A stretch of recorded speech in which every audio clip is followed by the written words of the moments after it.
And in addition to writing for a number of different opinion pieces for various newspapers, he's been published in the American Spectator, Tacky's Magazine, LouRockwell.com, and Southern Partisan. His talk today will focus on the brainwashing that Southerners have endured and the role that the League can play in reversing that brainwashing. The title of his talk is called Shaping the Debate. Please join me in welcoming Mike Tuggle.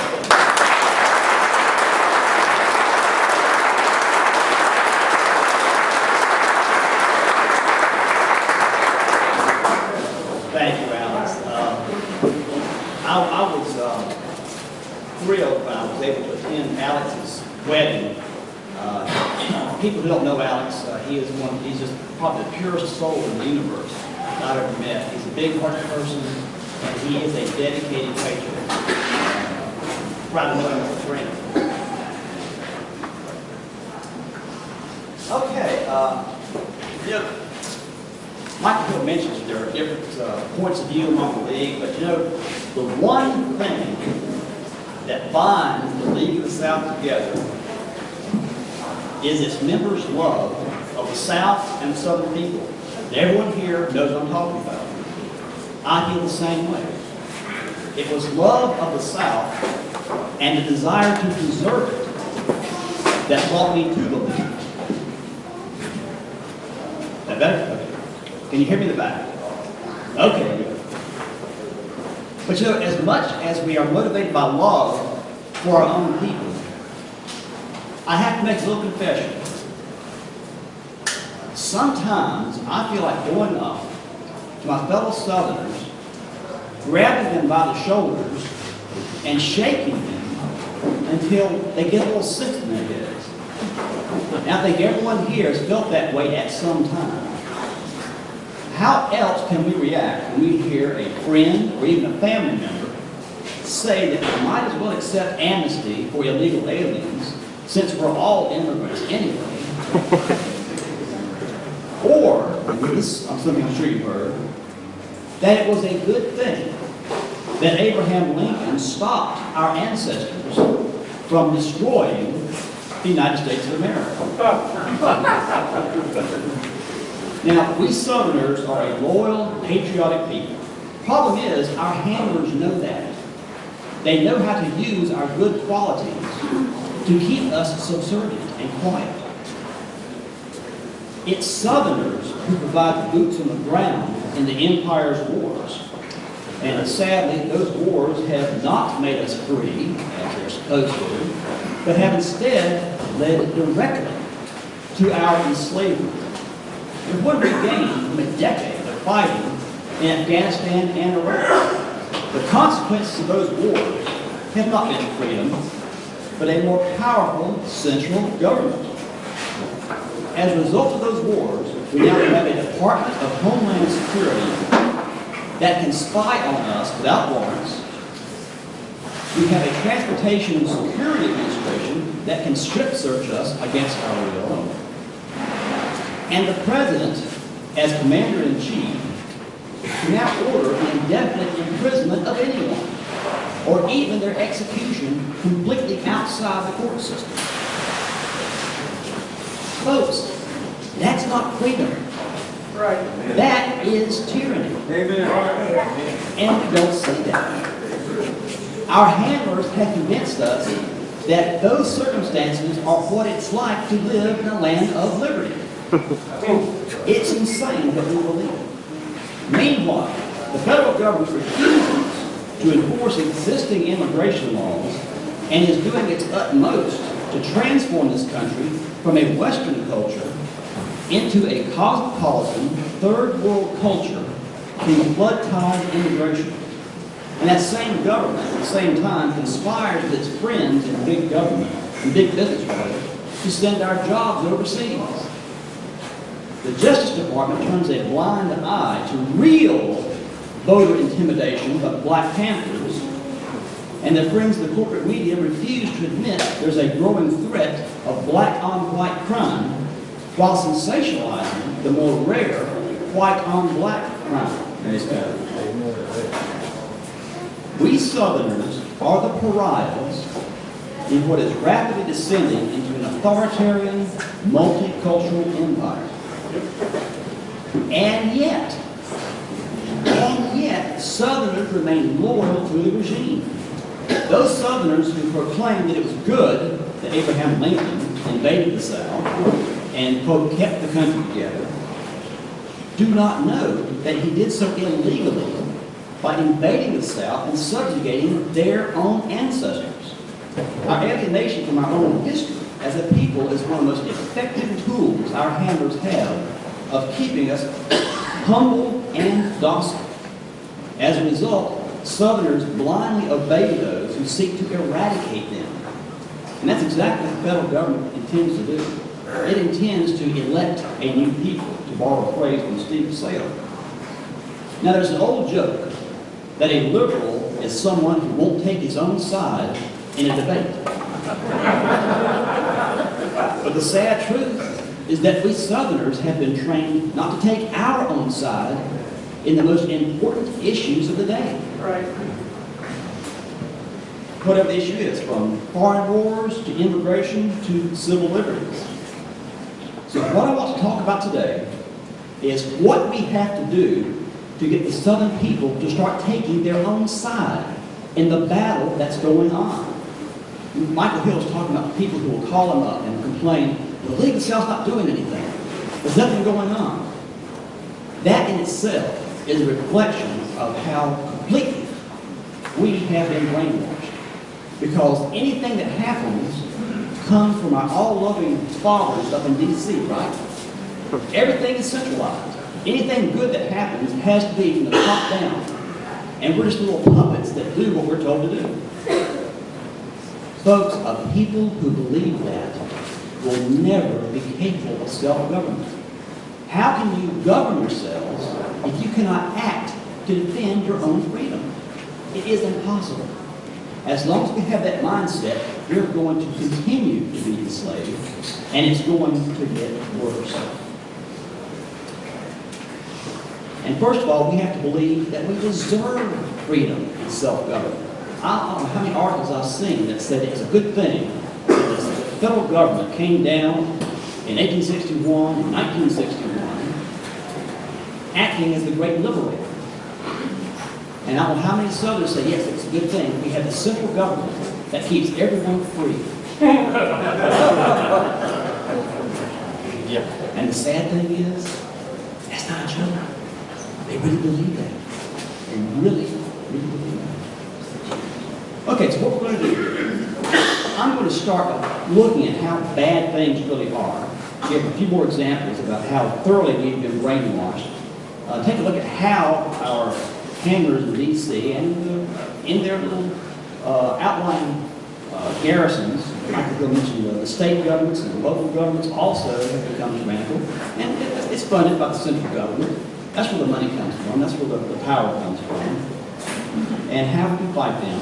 Now, I'm going to look at one way we can become active in our communities to change the mindset, to kind of clear away some of that brainwashing that we have all been affected by. I don't care how much reading we've done, we've all been affected by that.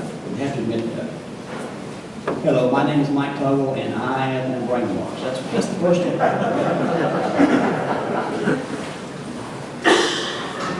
We Southerners have swallowed whole the lies and distortions of our handlers. We've made a cult out of our obedience to the central government. We made a cult out of the flag of our conquerors. The D.C. war flag is stuck everywhere you look, every construction site, almost every home, bumper stickers, clothing, you name it. It's everywhere. Even in our churches, our faith and our patriotism have been reconstructed into a bizarre form of state worship. Some of the music we hear reveals even our expression of faith in our churches has been perverted. Southerners, who are the most religious people in this country, have been trained to venerate and even worship the symbols of empire. Amen. How many of you have American flags at your churches or have at least seen those? I don't understand that. I have to wonder, what are they really worshiping? Now, here's a popular country song that I have heard played in churches. It's called God Bless the USA. Lee Greenwood. Here are the lyrics. I'm proud to be an American, where at least I know I'm free. There you are. And I won't forget the men who died who gave that right to me. I gladly stand up next to you and defend her still today, because there ain't no doubt I love this land. God bless the USA. That's not good. You're singing about being free in a regime that is teaching your children to hate you, to revile their own ancestors, to despise their heritage, and that it is a good thing that this will soon be a majority country. The eradication of our culture is a good thing that we should all celebrate. And we're free in a country where we cannot use our own property to our own as we see fit. And the government is collecting information on nearly every citizen. Yeah, we're free. And as long as we keep singing that happy song, we're not going to notice all the other things that the government is involved in. That's the plan, folks. That is the plan, and it is working. And one that we all know and hate, the battle hymn of the Republic. And this is some in churches, folks. In churches. Hold on to yourselves. If you need a sickness bag, they've been provided under your seats. But we have to see what's going on here. Mine eyes have seen the glory, the coming of the Lord. He is trampling out the vintage with grapes of wrath restored. I have seen him in the watchfires of 100 circling camps. They have built him an altar in the evening dews and damps. I can read his righteous sentence by the dim and flaring lamps. His day is marching on. And it concludes, as he died to make men holy, let us die to make men free, while God is marching on. Everyone knows what that symbolism refers to. It is the Union Army as an instrument of God's will coming down to destroy those who would stand up against that power. It's a complete inversion of true Christian beliefs. And those words equate and really substitute state worship for the worship of God. That's what they're doing here. They've turned it into a religion, into a cult. Worshiping the power of the state has taken the place of worshiping the Almighty. And we're doing it. When people realize they're doing it, they'll stop it, but they don't realize that. Here's an account I read. This just blew my mind when I read it.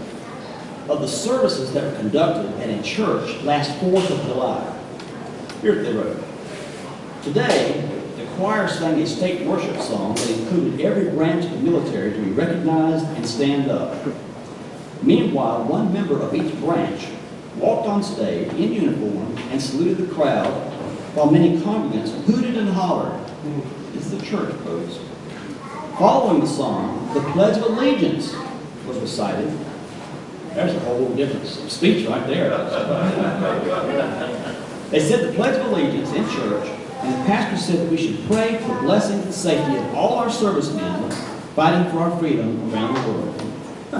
Have you ever heard anything so ridiculous as the idea that we're fighting for our freedom by supporting the Pentagon? Right. When the biggest threat to our freedom is in Washington, D.C.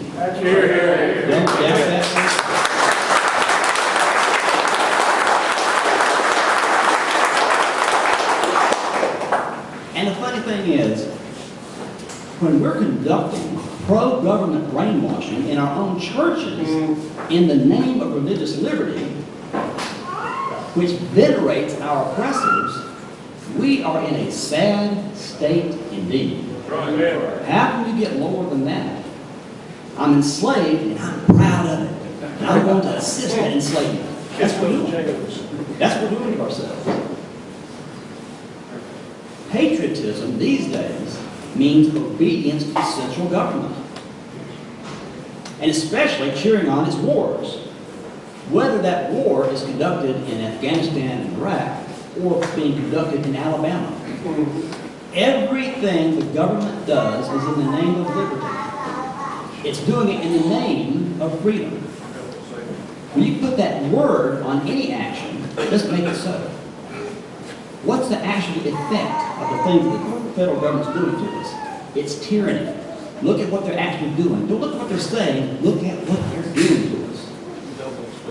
Our people suffer from too much institutional respect. Thing is, these institutions are not worthy of our respect. Now, that said, there is genuine reason for optimism. Because even though many Southerners have this attitude of misplaced loyalty and even reverence toward the empire, when you start getting down to specifics, things start to crack up. The myth starts to be exposed for what it really is. It's nothing but a collection of lies. And folks, the process has begun. People are starting to see through this. Our handlers have been playing a bait and switch game with us, convincing us that their agenda is the patriotic conservative thing to do. For example, they try to tell us that supporting same-sex marriage is the conservative thing to do. Why? Because it supports the institution of the family. Love is what matters. Keeping families whole. Why, these two men love that adopted Nigerian child they had. I mean, it's a scene right out of Leave It to Beaver, isn't it? Things have to change with it. It's that traditional American family. It looks a little different, but you know, we've got to be a little more flexible for the new age. If you're frustrated, as I have often been, when our people don't join us and they continue to support a regime that is taking our jobs from us, destroying our way of life, it's because that myth of the federal government is the great liberator. That's the myth on top of everything. Every regime has to have mystical symbols that grab hold of the hearts and minds of its people. Every regime, even the so-called ultra-logical, ultra-rational, scientific communist regimes, know a lot about mythology and symbolism and mysticism. They use it too. Because it's all about people. Our hearts have to be there for us to obey. Now, the spirit of Abraham Lincoln is alive today in the policies of a ruling bureaucracy that lives in the District of Columbia. If you don't believe that, go to the Lincoln Memorial. If you go inside, it's referred to as a temple. It is a temple, folks. And what do you do in a temple? You worship. You get down on your knees, literally or figuratively, and you worship that image. And that's the image that is used by our handlers in D.C. to invoke awe and fear in us. And as long as we swallow that, we're going to obey it. When we bend my knees, sure, I'll bend my knees. It is that myth of the liberated federal government, which we are told is the embodiment of everything that makes this country great. That's the lie that is enslaving our people. That keeps us loyal to an oppressive government, no matter how tyrannical it is. And that myth is so ingrained, we're not going to rid ourselves of it all at once. As Michael Hill told us earlier, we can't do it from the top down. You can't say, well, what's the South leadership done to make us free? All we can do is give direction. A change like this has to come from the bottom up. It has to. Otherwise, it cannot exist.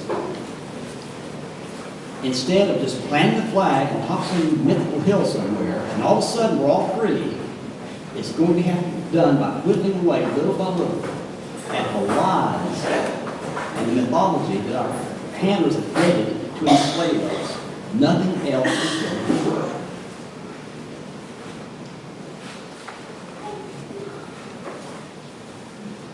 You know, as angry as I get at our fellow Southerners, you can't be too angry at them because They are the victims of the slickest, most successful propaganda machine the world has ever seen. And that machine includes the media, the entertainment industry, and the government schools. All of them are reinforcing the message that we must be loyal to the all-caring, all-powerful central authority. But as I said, there is good news. There are signs of hope. The propaganda isn't working the way it used to. Now, I've got a few numbers here. Don't be afraid of numbers. But I always think it's important for us to look at what the real facts are, how people are really thinking, and how our thinking is starting to change.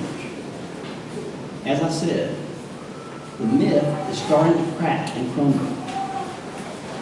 And I'm going to go over some polls that show how things are changing in the South, and not the country really, that should give us hope. And what we have to do is look at these changes, the way people are becoming more distrustful of government, and start thinking, now how can we use that information to move the process along a little bit faster? That's our job. Folks, the empire is going to fall. Amen. If we all go home, start watching American Idol until we die, waste our lives away, it's still going to fall. Financially, morally, spiritually, it's dead. It's already dead. It is going to fall. What's going to replace it? Will we be ready? Will the people that we care for be ready? Will they be protected when the inevitable happens? That's our responsibility. That's what we have to think about. So it's important for us to see what's happening, what people are thinking, how things are changing, and take advantage of those changes and make them work for our purposes.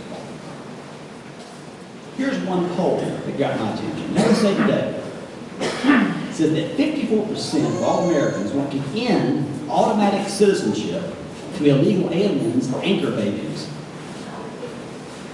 59% favor Arizona's border security law. And 55% want similar laws in their states.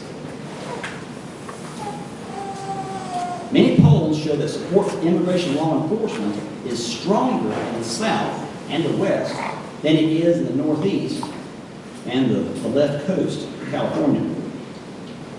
Almost all of the major projects imposed on us by the federal government are opposed by an increasingly vocal majority in this country.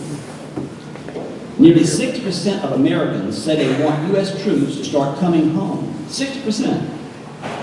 In addition to wanting to end D.C.'s wars of aggression, 51% want to cut the Pentagon's budget to reduce the deficit. That's bad news for the military-industrial complex. And folks, that is the core of the physical power the government has. The wars, aggressive wars and aggressive domestic policy are hand in hand. Each one feeds the other. Just as Robert E. Lee predicted a long time ago. A consolidated republic that will be aggressive abroad and oppressive at home. That's what we have. That's how it works. Don't think you can cheer on the empire's wars and pray for the success of its military adventures and think you're going to do something for liberty at home. You help to destroy liberty at home by making an oppressive government even more powerful. People don't see that. Now here's another interesting commentary on what people are thinking these days. This is from CBS News poll. It says Americans are more pessimistic about the nation's economic outlook and overall direction than they have been at any time since these polls have been conducted.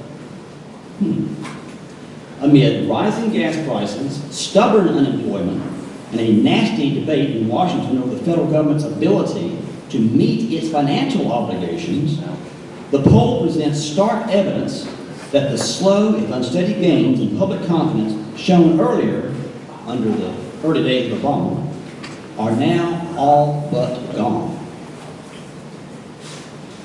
You see, we've been trained to think the federal government can do anything. It's taken the place of the way we used to be taught to think about the Almighty. Our loving fathers in D.C. are all powerful. They're all loving. They want what's best for all of us. That's what we've been taught to believe. That's what the government schools reinforce, and that's what our own private churches are teaching people, even though they don't realize they're teaching that. Public disapproval of DC and its self-serving, ruinous policies has been growing for some time, recently hitting new, unheard-of levels. But what does the central government do? It keeps doing the same things, making things only worse, stumbling in its blind arrogance and just dazzling incompetence. As a result, the rift between the people and their rulers continues to widen. Here's a story from the Financial Times. It says that a salacious scandal involving U.S. Secret Service agents cavorting with prostitutes in Colombia. I mean, give me a second. If that's not a perfect image of a multicultural, do what you want to do empire that is so tolerant it will embrace anyone, I don't know what does. The idea of the Secret Service hiring prostitutes in Colombia, that's just mind-blowing to me. Anyway, that scandal, along with, has been hurting Obama's campaign. More significantly, that scandal has run in parallel with revelations of overspending by the federal government's property agency, further corroding respect for the country's governing institutions. The daily parade of details of incompetence and impropriety among Washington agencies accentuates the findings of a Gallup poll last year, which found an alarming loss of public faith over the last decade in U.S. government institutions. The myth is crumbling. People are seeing it for what it really is. Not only is public faith in the federal government quickly eroding, that loss of faith is turning into outright hostility. Here's a case in point. Scott Rasmussen is a fairly independent poll taker. He goes out and sees what people are thinking about things. He found that 3/4 of the nation's voters say they are angry at the federal government's policies. 75% said they were either very angry or somewhat angry with the current policies of the federal government. 45% said they were very angry. 45%, that's big. That is a significant chunk right there. And nearly 2/3 of those polled agreed with the statement that neither the Republican political leaders nor Democratic leaders had a good understanding of what is needed today. So people are realizing that the two choices, quote unquote choices, of those two, neither one is a real solution to anything. Amen. And the percentage of those who said they were angry at the federal government has continued to be on the rise. I just hope that we had something to do with that. I hope that the speeches we make and the articles we write and our presence on the internet has had some part in fueling that distrust of the federal government. Now here's how Rasmussen analyzes those poll results. He wrote that the divide between the political class and mainstream voters is remarkable. 88% of mainstream voters are angry with the present situation, while 84% of the political class are content. So people with government jobs, people who work as lobbyists, people who work for the government, they're happy as can be. They have guaranteed income. They have nothing to worry about. They want government to grow. That means job security to them. But look at the difference between the two groups. The ruling elite has every reason to be fat and happy these days. The majority of the people, however, has much to be angry about, from the irresponsible pace of mounting deficits, pointless, endless wars, to government-backed demographic revolution. Now here's an interesting prediction that Rasmussen made just before the 2010 elections. He said only 23% of the people in this country believe the federal government has the consent of the governed. Hear, hear. Only 23% believe the federal government has the consent of the people. That is a government that has lost its legitimacy. And as I said, that shows how dead the system really is. It's walking along on borrowed time, folks. Just borrowed time.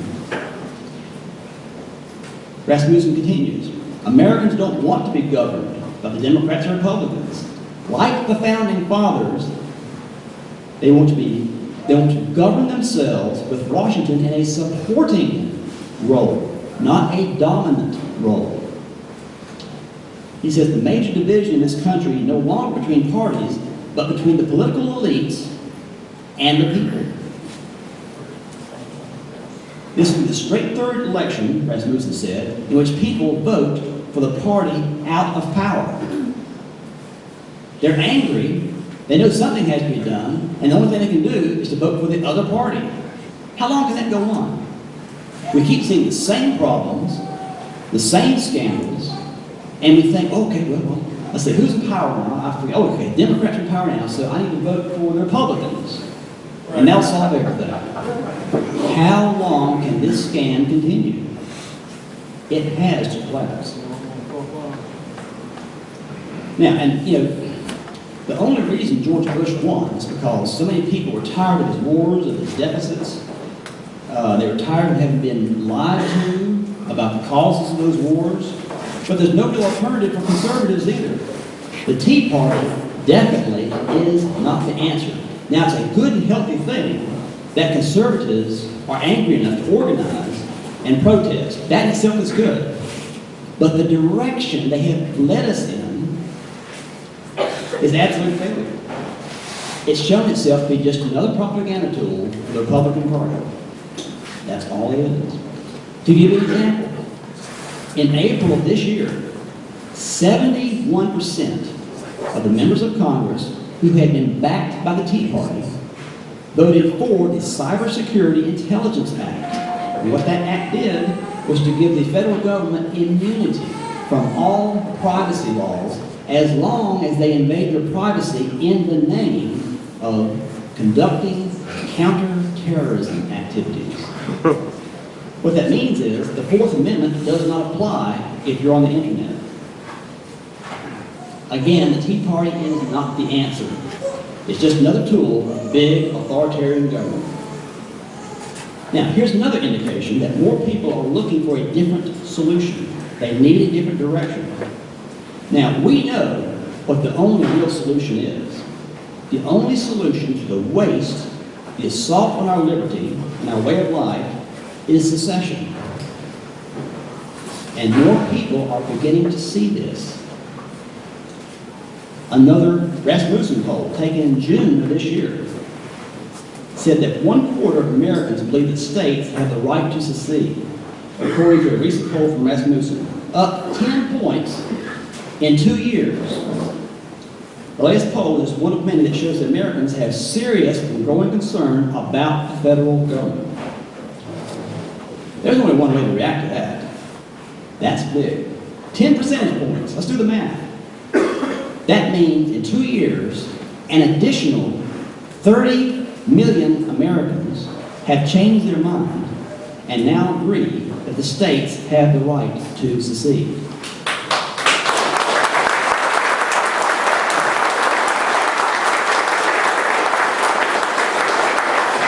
And again, I wish we could take credit for all that, but we can't.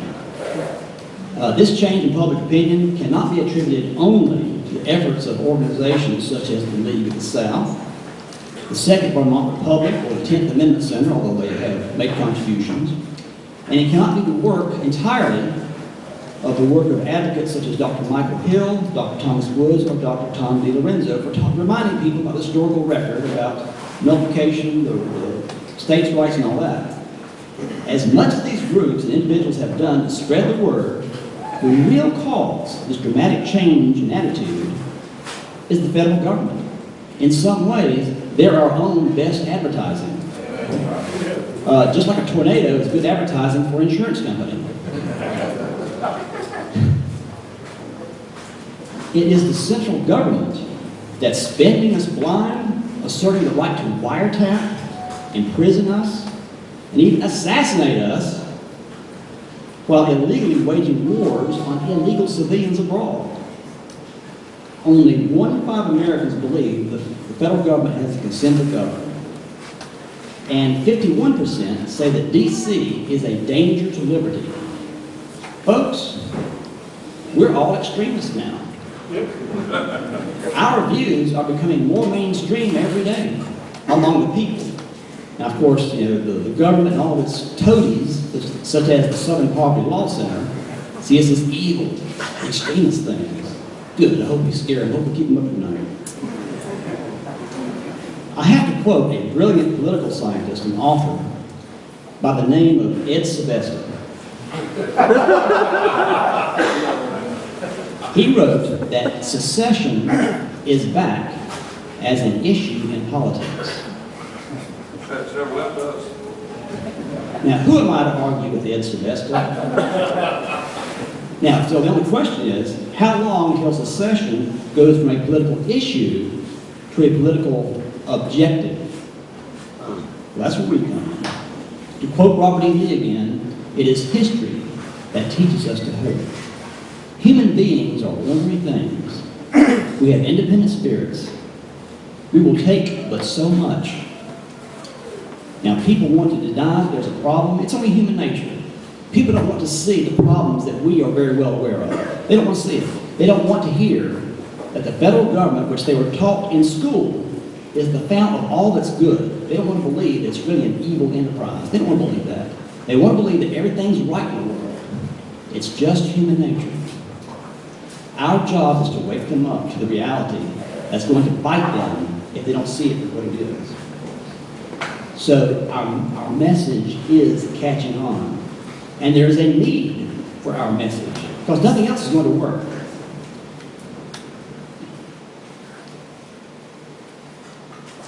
That's why secession has roared back into the marketplace of ideas. The president of the American Policy Center, which is a pro-family advocacy group, their president, Tom DeWeese, was recently listed by the Southern Poverty Law Center as a dangerous right-wing extremist. He wrote an article responding to that charge. And he says that the Department of Homeland Security now publishes propaganda direct from the Southern Poverty Law Center.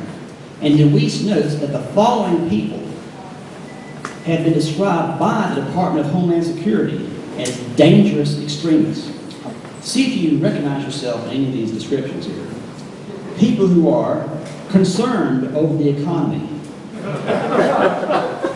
concerned about loss of jobs, angry at foreclosures, antagonism toward the Obama administration, criticism of free trade programs, people who are anti-abortion, who oppose same-sex marriage, who believe in the end times, who stockpile food, who oppose illegal immigration, who oppose a new world order, who oppose the UN, who oppose global governance, who have an irrational fear of communism.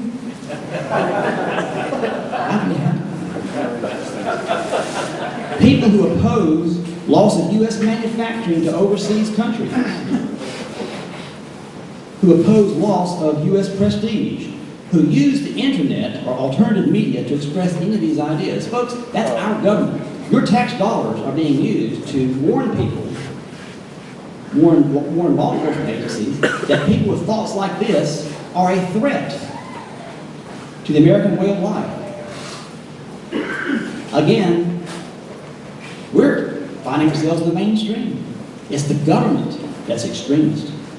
And the name of this article I thought was interesting. When loving your country marks you as a domestic terrorist. And he's right. Those of us who want to preserve our culture, preserve our way of life, our faith, and our liberty, are now regarded as out of the mainstream. So, we're all extremists now, thanks to the real extremism of our handlers in D.C. So, how do we channel this growing resistance? We see the problems. We see people coming around to our point of view. What do we do to break them completely from the enslaving myths and the brainwashing that apparently seems to be unstoppable? Well, it's not unstoppable. We have to convince Southerners that it's okay for them to take their own side. We have to define the terms of the debate so that more Southerners see the problems the way we see them, and therefore understand that the only solution is to withdraw their consent from the federal government. Every government is a government based on the consent of its people. Nazi Germany, Communist China, Soviet Union, they had to have the consent of the people at some level. Now, it could be consent created by fear and intimidation. And do we have any fear and intimidation in this country? No. No. Absolutely no. And of course, that process has begun, as we've seen state immigration control laws in Arizona, Georgia, and Alabama. We've also seen state opposition to the Real ID Act and to opposition to Obamacare. Now, one problem is that reaching people is difficult. The media is controlled by the powers that be, and it's tough sometimes for us to get our message out to the people. That doesn't mean we're helpless. I'd like to talk a few minutes about one tool we can use to get around. We're going to do a Stonewall Jackson here. Instead of directly confronting the enemy, we're going to go around the enemy with his control of the media, his control of approved thought, and get to the people directly, getting around the barriers. One effective way is through petition drives. There's a lot going on there in a petition drive, a lot of potential for activism. Basically, a petition is simply a collection of signatures from people in your community supporting some kind of issue. It is then presented to decision makers that have the power to create the change you want. A petition drive is the method you use to collect your signatures. This can be a useful tactic to influence others to bring about the action that you're looking for. Some of the goals of a petition drive. Number one, to put a particular issue on the ballot, such as a ballot initiative. Or you could use a petition drive to support the placing of a candidate for political office. Or to recall a candidate, or to recall a candidate from office. Petitions are good for supporting or opposing proposed legislation, or to just heighten community awareness of your issue. It's also good for bringing visibility and recognition to your group and to your cause. It can lead you to new members and future contacts for your organization. It demonstrates community support for issues that are important to you. Now, one complaint that people have about politics these days is that they feel helpless. Many people realize it makes a difference which party you vote for. So just the act of joining in a petition drive like this gives them a chance to make their voice heard by the powers that be. And while you're in your community gathering these petitions, gathering signatures, if you find someone who's really gung-ho about what you're doing, give them some copies. Let them go out and start collecting signatures on their own. And before you know it, your movement has become viral and self-sustaining. You can hold a petition drive at a gun and knife show, something the North Carolina League of the South did in Charlotte and in Salisbury a few years back. Or you can go to other locations, such as at a farmer's market, or a friendly convention such as a gun rights or homeschooling convention. And an added benefit of petition drive is that it gives us the opportunity to shape issues in our communities. It resembles a push poll. And a push poll is a particular political tool that's used these days very effectively. And briefly, normal political polls simply ask people what they think about certain issues. They see what percentage of people agree or disagree on a particular issue. But a push poll is a marketing technique. It's not simply asking people what they think. A push poll helps to form people's opinion about things. It will ask hypothetical questions to put ideas in front of people in a kind of a sneaky way. For example, the Bush campaign in South Carolina, back when Bush and John McCain were running for the Republican candidate for president, Bush campaign put out this push poll. They asked people, John McCain calls the campaign finance system corrupt, but as chairman of the Senate Commerce Committee, he raises money and travels on private jets of corporations. In view of this, are you more likely or less likely to vote for John McCain? Folks, you might say, that's not fair. You're pretending to be getting people's opinions on things, and you're actually putting ideas in their heads. Folks, this ain't tiddlywinks. This is politics. It's a fight. If someone pulls a gun on you, what are you going to do? Fight with a gun? Try to out-argue him? Play nice? Or are you going to resort to the same tactics that he's using against you? We have to fight as smart as our enemies. So a push poll is one that seems to be asking questions is actually a means of changing public opinion. And it works. As a technique that we can use to contact members of our communities. For example, a petition urging your state legislature to refuse to comply with Obamacare could remind people that the 10th Amendment reserves to the states those powers not specifically delegated. Well, there's a whole debate topic right there in your community. That idea alone is going to spark a lot of healthy debate. Now, the information on your petition doc is very important. If you obtain the email or mailing address of people who sign your petition, you can use that information to contact people for further action alerts or to follow up on your campaign. And that's what we did in North Carolina. At that time, there was a bill in Congress for slave reparations. Well, this is a topic that people got very emotional about. So we used that energy to channel it for the purpose of the legal South.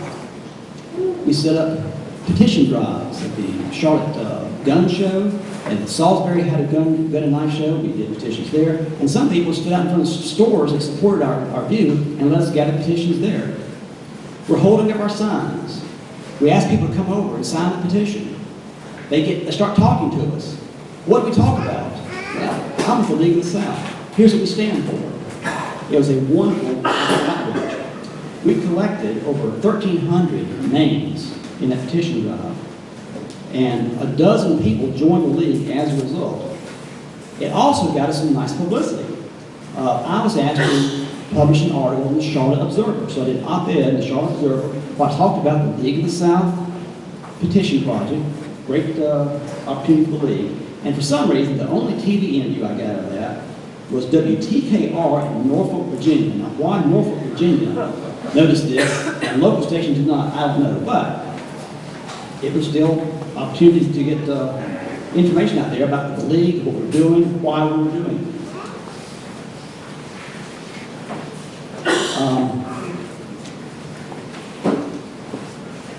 That petition project against reparations gave our members an immediate goal, which helped build cohesion within the chapters. It generated media exposure and got us a dozen new members. And more important, it demonstrated to public officials that people opposed this plan, John Conyers, for reparations, and it taught them that there's an organization out there that's organized against that particular legislation. And we got some nice letters back from both the North Carolina senators and state representatives acknowledging what we were doing. It wasn't just the regular form letters. They obviously knew the issue. So, letting our enemies know that we're out there, it's a good idea once in a while. Remember what Michael Gill said earlier. We need activists. We need fighters. The people who complain there's nothing going on are victims of the propaganda machine. They think everything is top down, but it has to be from the bottom up. We cannot achieve self-government without self-help. So I'd like to quickly go over a few ideas for petitions that you can take up in your own communities in the time I have remaining. I'm going to post these petition ideas on the website, so you'll be able to refer to them later. I'd like to just go over a few. One of them I have a lot of hope for is an organization I've been in contact with, but wouldn't you know it, this weekend, they are demonstrating in downtown Charlotte. They call themselves Conservatives Against Unconstitutional Wars. Now, that name alone I thought was an act of marketing genius because it has that man bites dog type of headline there. And it's going to get people's attention. They think, oh, you're conservatives? I thought conservatives always supported the war. So, it gets people thinking about things. And they're going to be doing something similar to what we did with the slavery reparations protest. We're holding up our signs. We're out in front of places where we're allowed to go. We're inviting people to come sign our petition. And this particular group against the unconstitutional wars are demanding that no troops be sent out unless there is a formal declaration of war. Yeah, amen. Now, the importance of that is that it limits the power of the chief executive. And any project, I think, that lowers the power of the chief executive is something we need to be involved in. Just to name a few others that you can latch onto for your community and customize it for the folks that you live with. And these are ongoing petition drives. You can go on the internet and you'll see that people are doing these things right now. So what we need is take advantage of these ongoing movements that already have legs, that already have interest, that people are getting involved in, and use it to our advantage. Guide it a little bit in our direction. One of them is the 287G program. If you're not familiar with that, it allows local law enforcement to become involved in immigration enforcement. That, I think, is vital. If we're going to do anything about the immigration problem in this country, it's got to be done at the local level. And it allows local law enforcement to use federal databases about who's a citizen and who isn't, and helps your local law enforcement to become immigration control officers. There's another petition drive against the Transportation Security Administration. In response to security proposals at airports around the country, we've got the naked body scanners, we have enhanced pat downs. There are some other terms for what they're doing, but we can do that. Legislation is being proposed to protect the right of people to travel without being illegally searched, without a warrant. That's what they're doing to us. If you go to an airport these days, they're illegally searching your person. And now they're expanding that. They're going to start expanding their authority to train stations, bus terminals, sporting events. You cannot go to a public event these days if they get their way without being searched first. Oh, but remember now, this is the land of the free, so that's okay. Another petition drive, the Liberty Preservation Act. When Congress passed the National Defense Authorization Act, it empowered the President of the United States to detain suspects of terrorism for an indefinite period. And this petition seeks to withdraw that legislation. The Food Freedom Act. Anybody have farmers markets in your area? How many small farmers are going to be hurt by the Food Freedom Act? They call it the Food Safety Modernization Act. It's something, of course, that comes from our betters in Washington, D.C. And what they're doing is trying to destroy small family farms. That's what it comes down to. And to put all the big industrial farms in charge of all food production in the name of consumer protection. And the Food Freedom Act petition is a 10th Amendment effort that challenges the power of the federal government to regulate the production of food. The Health Care Nullification Act. This is a direct challenge to Obamacare, something I think a lot of people care very deeply about. The Firearms Freedom Act. This was originally introduced and passed in Montana. And this petition wants to have state legislatures to say that any firearms manufactured within that state are not subject to the control of the federal government. Yes. The Real ID Act. This is one that 25 states have directly challenged the power of the federal government to demand that the states issue really what amounts to a national ID card. The law is still in the books in D.C., but it's not being implemented. They say that the implementation has been delayed because of massive state resistance. So this is something else. This is something that has some power, some momentum behind it. Let's get behind it and push it a little faster. And here's another one. Defend the Guard. This would put the National Guard, the state militia, back under the control of local authorities. Yes. Puts the governor in charge. Folks, if we don't have some type of muscle behind our movement, we're not going anywhere. We have to reclaim the power of the state militias, and this is one effort that is underway right now. But again, this is a topic that we need to get behind and adapt it to our own purposes. And one more I'd like to mention. The Sheriff's First Bill would make it a state crime for any federal agent to make an arrest, search, or seizure within the state without first getting the advanced written permission of the elected county sheriff of the county in which that event is to take place. Again, it's a way to limit the power of the federal government.